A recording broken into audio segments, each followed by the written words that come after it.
Married women's property act यानी MWP act एक अहम नियम होता है जिसके तहत शादीशुदा पुरुष अपने बीवी और बच्चों को क्लेम पर पहला अधिकार देते हैं। सिंगल महिलाएं भी इसे लेती हैं, लेकिन कुछ खास कंडीशन होते हैं। साथ ही में इस फीचर के लिए जब आप हामी भरते हैं तो किन बातों का आपको ख्याल रखना है और टर्म प्लान खरीदते वक्त वो कौन सी कॉमन मिस्टेक्स हैं जो आगे जाकर आपके बीमा को बेकार बना सकती हैं। इन सवालों का जवाब देने के लिए मेरे साथ जुड़ रहे हैं पॉलिसी बाजार के टर्म इंश्योरेंस हेड सज्जा Praveen Chaudhary. Thank you so much mister Chaudhary, आपने वक्त निकाला मनी 9 के लिए। सबसे पहले तो हम फोकस करना चाहते हैं मैरिड वीमेंस प्रॉपर्टी एक्ट पर। ये फीचर किसके लिए अहम है, किसे इसके अंतर्गत पॉलिसी खरीदनी चाहिए, आपकी क्या राय है? ये वाली जो मैरिड वुमेन्स प्रॉपर्टी एक्ट जो है एमडब्ल्यू के क्लॉज के नीचे जो टर्म लाइफ इंश्योरेंस या लाइफ इंश्योरेंस जो खरीदता है वो उन लोगों को लेना चाहिए जिनको लगता है कि उनके आइदर उनके वाइफ को या बच्चों को कोई क्रेडिटर से या कोई मान लो फैमिली डिस्प्यूट से या कोई रिलेटिव्स की वजह से जो डिस्प्यूट आ सकता है फ्यूचर में, उसके वजह से वो फंड्स मिसअप्रोप्रिएट ना हो। इसका मतलब ये है कि कल को अगर लाइफ इंश्योरेंस पॉलिसी में वो जो डेथ पे जो सम एश्योर्ड या अमाउंट मिलती है वो पूरी की पूरी अमाउंट सिर्फ वो वाइफ या बच्चों ही यूटिलाइज कर पाए या कोई और उसके अलावा और कोई बैंक या क्रेडिटर्स या कोई रिश्तेदार उसके उसके ऊपर हक ना समझे या हक ना पाए। तो इसके इसके तहत जो भी पॉलिसी लिया जाता है उसके नीचे क्लियरली वाइफ और बच्चों का ही उसका हक होता है जो भी कवर अमाउंट मिलता है इस पॉलिसी के नीचे। तो इसके वजह से जो भी जिनको भी लगता है, जैसे मैंने बताया था, अगर मान लो किसी आपके लोन है या आपको बहुत सारे क्रेडिटर्स है जिसकी वजह से लगता है कल को अगर कोई डेथ होने पे लाइफ इंश्योरेंस पॉलिसी का अमाउंट पहले वो लोग लेना चाहेंगे, फिर उस वाले सिनेरियोज में ये इस तरह का ये जो एक्ट के नीचे जो पॉलिसी लेना बहुत सही पड़ेगा आपका फैमिली मेंबर्स के लिए।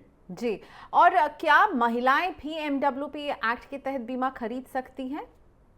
ये जो पॉलिसी जो लाइफ इंश्योरेंस पॉलिसी एमडब्ल्यूपी एक्ट के नीचे कोई एक मेल पर्सन ले सकते हैं जिनको बच्चे और बीवी को नॉमिनी बनाते हुए, या जो एक महिला जिनकी शादी हुई है और उसके बाद मान लो अभी डाइवोर्स ही है, या नहीं तो मतलब जिनका हस्बैंड गुजर चुके हैं, इन दोनों में सिनेरियो में भी एक महिला ले सकती है, उनके बच्चों का नॉमिनी बनाते हुए एमडब्ल्यूपी एक्ट के नीचे ले सकते हैं। उस वाले सिनेरियो में भी अगर मान लो कोई लोन्स है या कोई और अगर उस पॉलिसी के ऊपर अगर ये लेना चाहेंगे सम एश्योर्ड जो कल को आएगा, वो नहीं मिलेगा उनको और बच्चे को ही वो राइट या अधिकार रहेगा।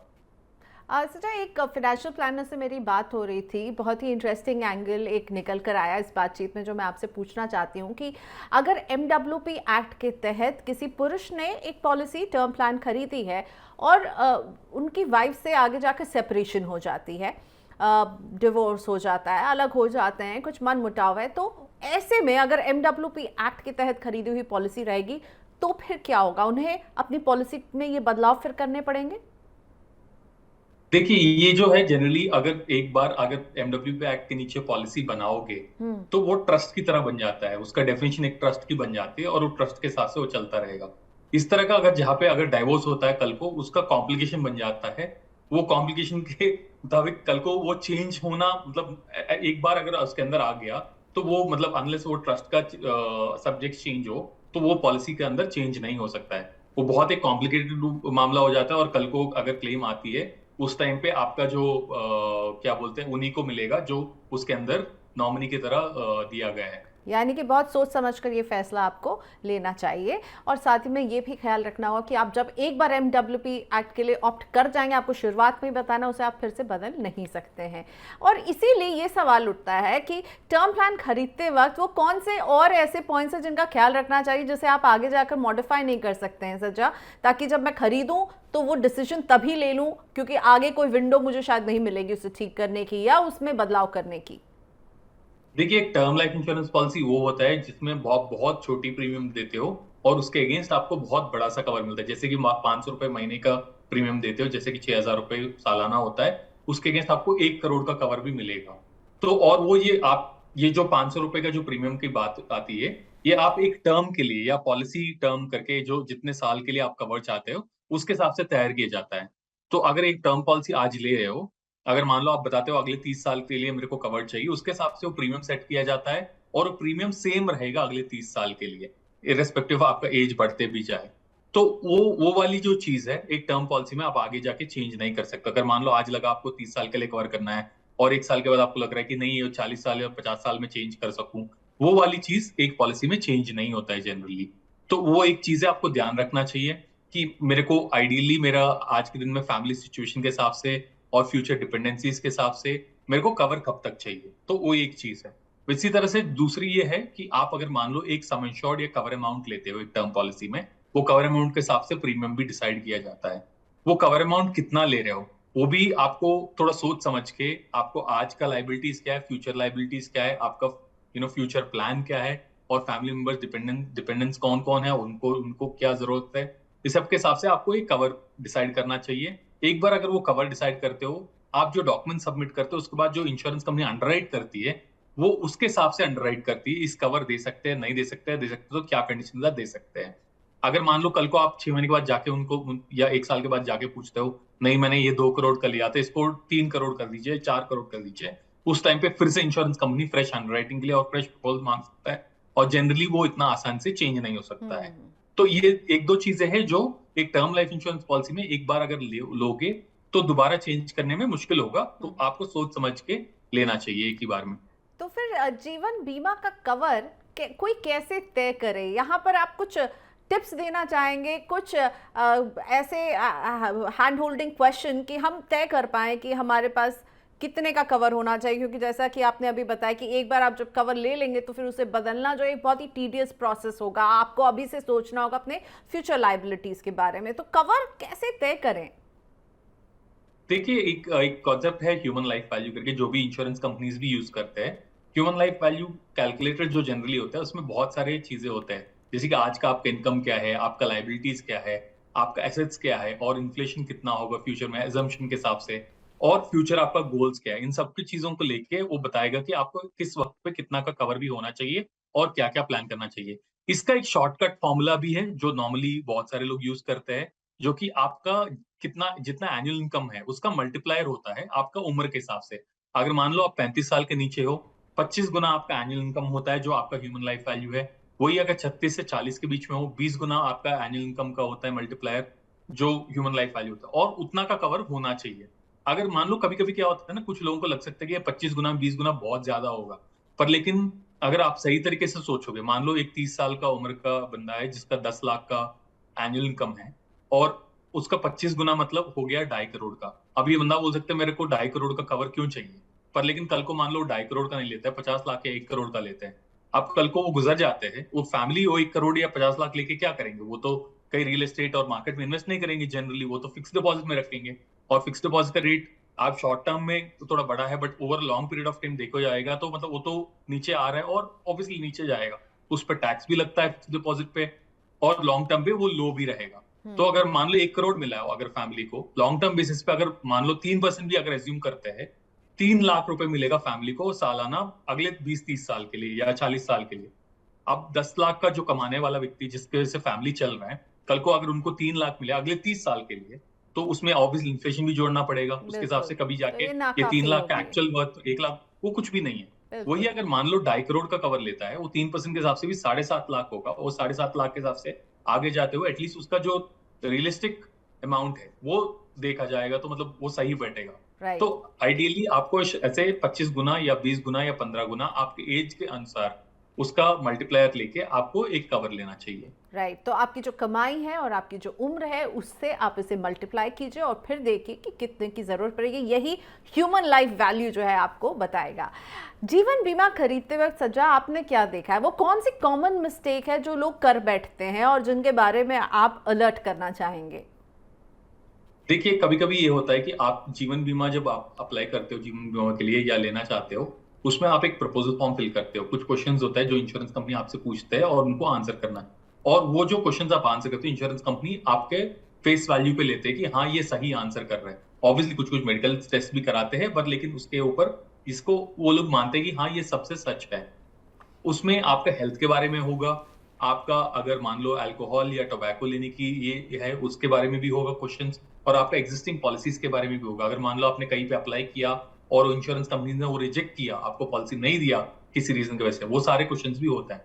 तो बेसिकली आपको सारी चीजें सच सच बताना बहुत जरूरी है, क्योंकि कल को क्लेम के वक्त आप ये नहीं चाहेंगे कि आपका फैमिली को कुछ ट्रबल हो, कि उसको उस तरह का, अगर मान लो इंश्योरेंस कंपनी बोलता है कि यार प्रपोजल फॉर्म में तो ये बताया गया था बट अभी हमें ये पता चल रहा है, इन दोनों में कौन सा सच है। अब अगर आपका फैमिली उस सिचुएशन में ना आए, आपको सब कुछ सच सच बताना चाहिए। मान लो आपने, मान लो कम कम, अगर अल्कोहल भी कम इनटेक लेते हो, या मान लो सिगरेट भी पीते हो, या जो भी चीज है, अगर मान लो पास्ट में आपका कोई हॉस्पिटलाइजेशन हुआ है, वो माइनर चीज की वजह से भी हो, पर लेकिन डिक्लेयर करना बहुत जरूरी है, क्योंकि इंश्योरेंस कंपनी वो देखेगी, फिर उसके हिसाब से अगर कोई क्वेश्चंस या कोई एक्स्ट्रा मेडिकल टेस्ट जरूरी है तो उसके लिए आदेश करेंगे और फिर आप वो कराएंगे, फिर उसके बाद पॉलिसी मिल जाएगा आपको। मोस्ट ऑफ द केस में पॉलिसी मिलेगा, पर लेकिन ये सोच के कि ये छोटा सा चीज है, इसको छोड़ देता हूँ या ये मैं छुपा के रख देता हूँ, उसके वजह से कल को फाइनली आपने जो सोच के आपने पॉलिसी लिया है कि आपका फैमिली को कवर अमाउंट मिलेगा, उसके ऊपर प्रॉब्लम हो सकता है। तो कई जनरली बार आपको एजेंट्स सारे, भी कह देते हैं कि मत भरिए, ये छोटी सी बात है, क्या हो जाएगा। तो और आपको लगता है लोग प्रपोजल फॉर्म में झूठ बोलते हैं या फिर छोड़ देते हैं, सोचते हैं ये छोटी सी बात है? बिल्कुल नहीं करना चाहिए। कभी कभी इस तरह का चीजें होते हैं मार्केट में, पर लेकिन नहीं करना चाहिए। आपको बिल्कुल सब कुछ सच सच बताना चाहिए, चाहे वो आपका वेट मान लो 1-2 किलो ज्यादा है, ना होना चाहिए उसके ज्यादा, कोई नहीं, फिर भी आप डिक्लेयर करिए। कम worst case scenario insurance company ये बोल सकता है ठीक है आप 1000 रुपए की जगह 1100 रुपए दो। अब लेकिन 100 रुपए आप बचाने के चक्कर में आप कुछ गलत डिक्लेयर करोगे, और कल को आपका पूरा 1000 रुपए बेकार जा रहा है ना, क्योंकि वो 1 करोड़ रुपए तो मिलने वाला नहीं आपके तो फैमिली को यानी आपने अगर भी क्लेम वेट रिजेक्ट हो का, गया तो। वेट जैसी चीज को भी नहीं छुपाई, बिल्कुल सही सही लिखिए। तो प्रपोजल फॉर्म को एकदम सच्चाई से भरना सबसे जरूरी है। अच्छा, एक बात और पूछना चाहूंगी, जब भी जीवन बीमा खरीदते हैं तो दो ऑप्शन रहते हैं, एक होता है टर्म प्लान जो कि फिक्स समय के लिए होता है, दूसरा होता है होल लाइफ जो कि लंबे समय, आप जब तक जीवित रहेंगे तब तक का कवर, वो यूजुअली 99 ईयर्स और 100 ईयर्स का होता है। इन दोनों में अगर चुनाव करना हो तो आप किसे क्या खरीदने की सलाह देते हैं, क्या बेहतर है?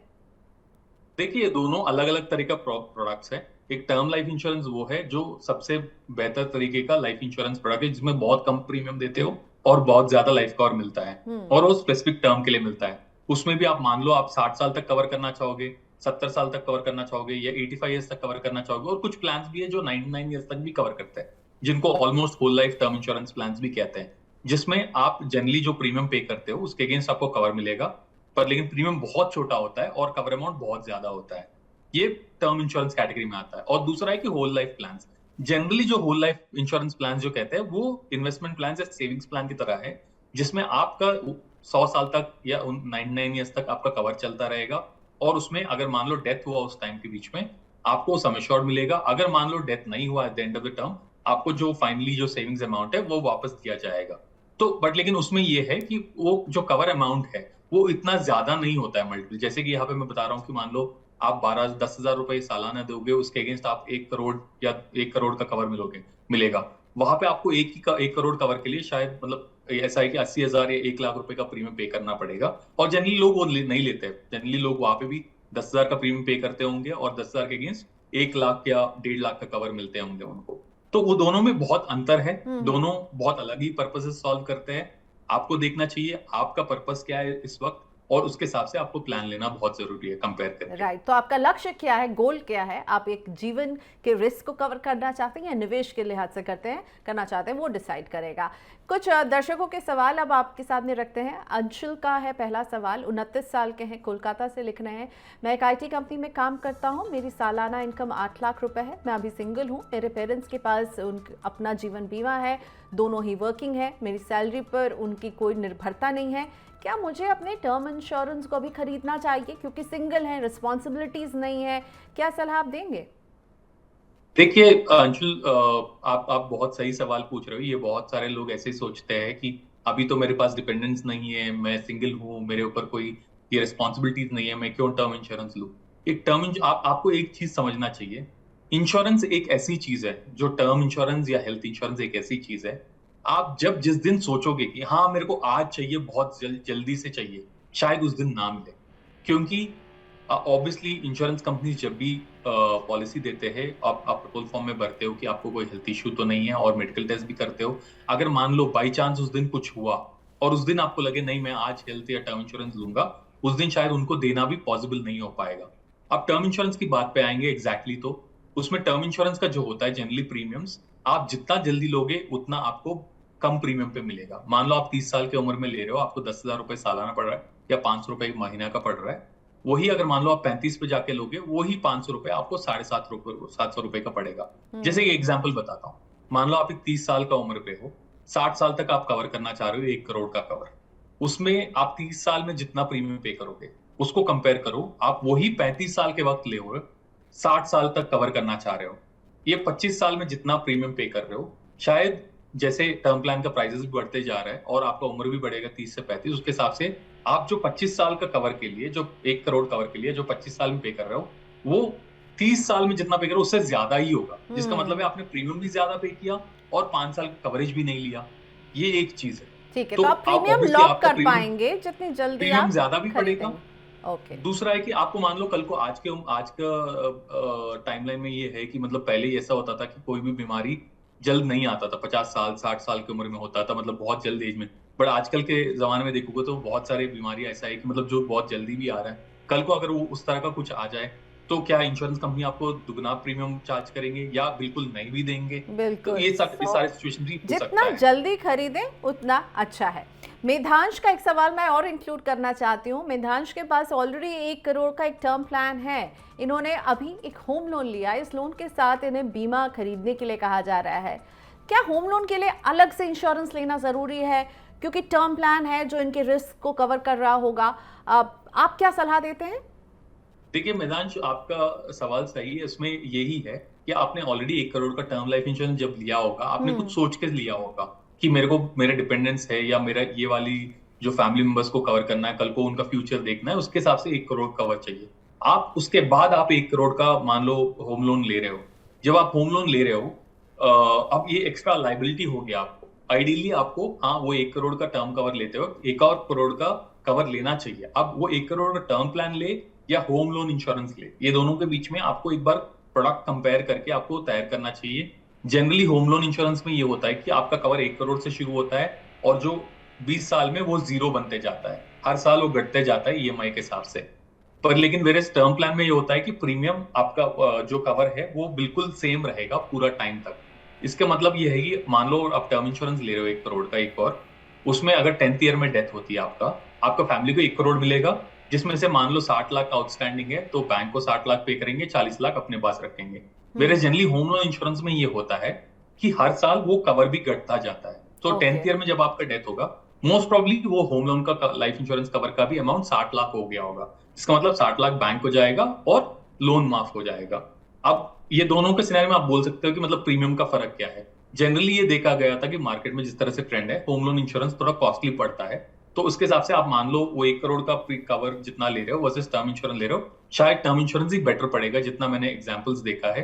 पर लेकिन आपको एक बार कंपेयर करना चाहिए और उसके बाद लेना चाहिए। और दूसरी बात ये है कि आज के वक्त आज के टाइम में जमाने में बहुत सारे insurance company term insurance plan में बहुत सारे नया फीचर्स लेके आए हैं जो पहले नहीं होते थे। और जो होम लोन इंश्योरेंस प्लान जो पुराने तरह के टर्म प्लान की तरह ही थोड़ा बहुत चल रहा है, तो वो भी एक एडवांटेज है आपको। पर लेकिन फिर से आप कंपेयर कर लीजिए एक बार और उसके बाद आप डिसाइड करिए आपको कौन सा बेटर। बिल्कुल फ्रेश रिव्यू आपको मेधांश जरूर कर लेना चाहिए फाइनल डिसीजन लेने के पहले। Thank you so much Ajay, आज आपने वक्त निकाला मनी 9 के लिए। फिर होती है बात, लेकिन आज धन्यवाद बीमा जैसे इतने अहम टॉपिक पर हमसे बात करने के लिए। धन्यवाद।